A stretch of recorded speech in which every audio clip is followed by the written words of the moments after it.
spiritual teachers, and other teachers need to always fact check, you know, before coming online to dish out these information, ideas, or messages that they seem to have for their followers.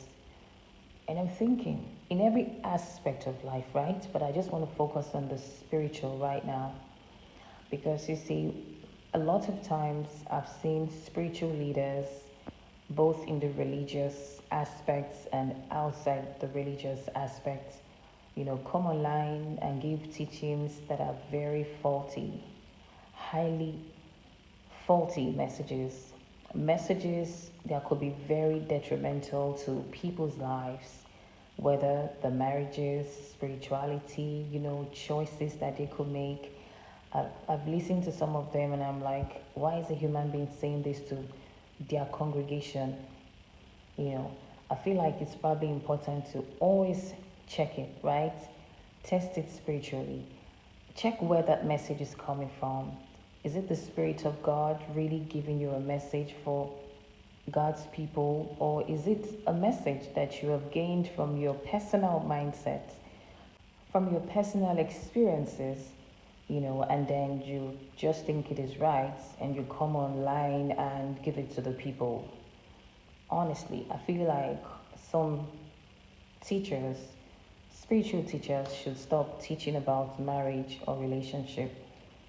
A lot of you, a lot of them are misleading people.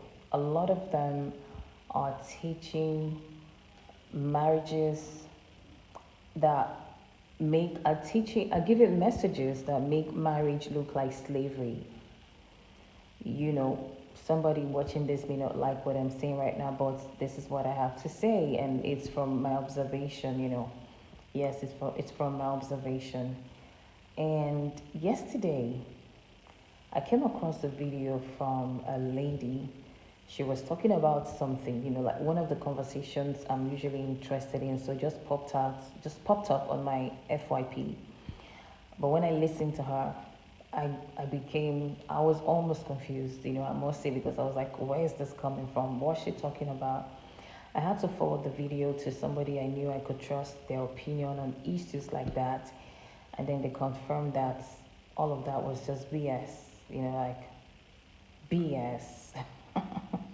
Sometimes some people have trauma, and they have problems. They just project their trauma in the messages they send. I'm not trying to say that we're perfect all the time. I say this all the time. I'm not trying to say that we're perfect all the time, but I feel like it will be necessary, to really vet whatever it is that you want to put out there so that you don't mislead a lot of people. But then people don't really care.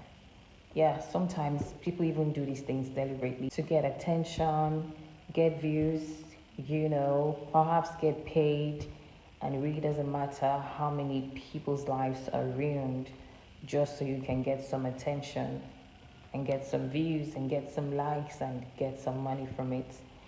Which is why it will also be cool for us, for the consumers. Yeah, sometimes you are consuming, sometimes you're also giving out. So it depends on which side of the divide you are at every point in time. Good. So whenever you are consuming, be sure to vet what you're consuming and know if you need to digest it or just spit it out immediately it gets into your mouth, right? If it's even possible, vet it from a distance. And know if you want to let that into your system or not, because it's dangerous to just carry things, consume them, and start, practicing that in your daily life only to realize that you've been deceived. Sometimes it's even by people you hold in high esteem.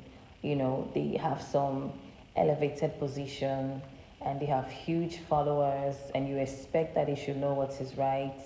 Hey, but they're only human, so sometimes they could get things wrong. It's also now in your place to vet whatever they are dishing out to know if you need to consume this one or you have to just drop it and continue to move.